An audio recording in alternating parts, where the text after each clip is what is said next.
Pregnancy में सोने का सही तरीका आपको डेफ़िनेटली पता होना चाहिए, जिससे क्या हो कि आपके बेबी और आपको कोई प्रॉब्लम ना हो। तो इस प्रेगनेंसी के सफ़र को हमने 3 भागों में डिवाइड किया है, first trimester, second trimester and third trimester. तो यहाँ पे एक-एक ट्राइमेस्टर को यहाँ पे आपको बताएँगे कि किस ट्राइमेस्टर में कैसे सोना चाहिए।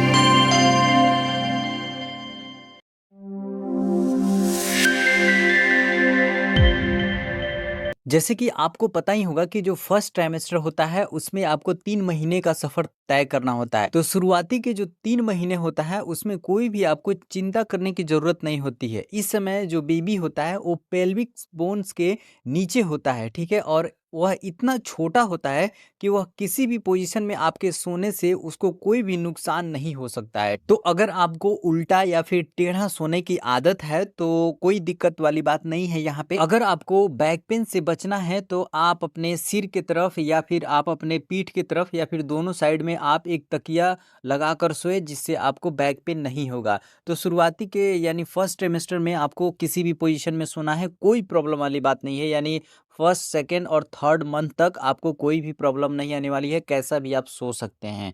चलिए बात करते हैं सेकंड ट्राइमेस्टर की। सेकंड जो ट्राइमेस्टर होता है उसमें आपको 4th मंथ से लेकर आपको 6th मंथ तक यहाँ पे बताया जाता है। तो अब इस ट्राइमेस्टर में यानी सेकंड ट्राइमेस्टर में जो बेबी होता है वो थोड़ा बड़ा हो गया होता है, ठीक है? और पेट जो होता है वो बाहर की तरफ आपको देखने को मिल सकता है, ठीक है? यानी जो बेबी बम्प है वो आपको बाहर की तरफ देखने को मिल सकता है। इसलिए सोने की पोजीशन पर आपको ध्यान देना ज़रूरी है। सेकंड ट्राइमेस्टर में सबसे अच्छा तरीका है वो है कि आपको लेफ्ट साइड में आपको करवट लेकर सोना है। इससे बेबी को ब्लड सप्लाई अच्छी मिलती है और बेबी का ग्रोथ भी काफ़ी अच्छा होता है। अब ऐसा नहीं है कि आप सिर्फ लेफ्ट साइड ही सोए, राइट साइड भी करवट लेकर सो सकती हैं, लेकिन आपको इस बात का ध्यान रखना है कि आपको पीठ के बल आपको ज़्यादा नहीं सोना है, ठीक है? जिससे क्या होता है कि जब आप पीठ के बल सोएंगी तो आपका बेबी पर दबाव पड़ेगा। इसके अलावा आप इस ट्राइमेस्टर में पैरों के बीच तकिया रखें ताकि आपको सपोर्ट मिले और सूजन कम हो, ठीक है? अगर आपके पैरों में सूजन ज़्यादा हो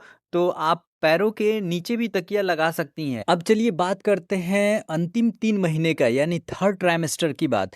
तो यहाँ पे इस ट्राइमेस्टर में जो बेबी का वज़न होता है वो काफ़ी बढ़ चुका होता है, ठीक है? इस ट्राइमेस्टर में आपको हो सकता है कि आपको 2 केजी से लेकर 4 केजी तक वेट के बीच में आपको देखने को मिल सकता है बेबी। तो आपको इस ट्राइमेस्टर में आपके एमनियोटिक सैक में काफ़ी ज़्यादा पानी आपको देखने को मिलता है। अगर आपका पानी कम है यानी एमनियोटिक सैक कम है तो आप डेफ़िनेटली डॉक्टर से करके आप उसको इंक्रीज़ करा सकती हैं। वो डेफ़िनेटली ज़रूरी होता है। तो थर्ड ट्राइमेस्टर में आपके शरीर में भी काफ़ी ज़्यादा पानी इकट्ठा हो गया रहता है, ठीक है? तो इससे क्या हो सकता है कि आपको सूजन होने की चांस हो सकती है और आपका पेट जो होता है यानी आपका जो बेली बम्प होता है वो भी काफ़ी बड़ा हो गया रहता है। तो इस ट्राइमेस्टर में आपको ध्यान रखने वाली बात वह है कि आप सीधे कभी भी ना सोएं, ठीक है? आप सिर्फ़ करवट लेकर सो सकती हैं। जैसा कि मैंने बताया कि आपको करवट लेकर ही सोना है, वरना बच्चे और आपके लंग्स पे भी काफ़ी ज़्यादा प्रेशर पड़ सकता है, ठीक है?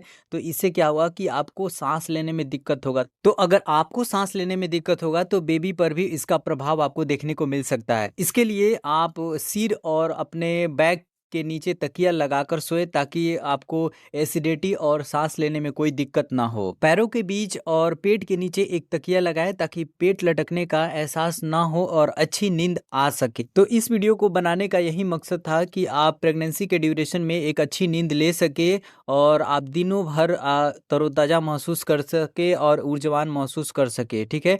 और इस सफ़र में आपको एक्सरसाइज पर भी काफ़ी ज़्यादा ध्यान रखना पड़ता है जिससे आप हेल्दी रह सकें। अगर आपको अभी भी कोई दिक्कत हो रही हो तो आप हमें कमेंट करें, मैं आपकी मदद के लिए हमेशा तैयार हूँ। इस चैनल को सब्सक्राइब करें, वीडियो को लाइक करें और दूसरे तक यह जानकारी पहुँचाएं। Stay healthy, sleep well and stay positive.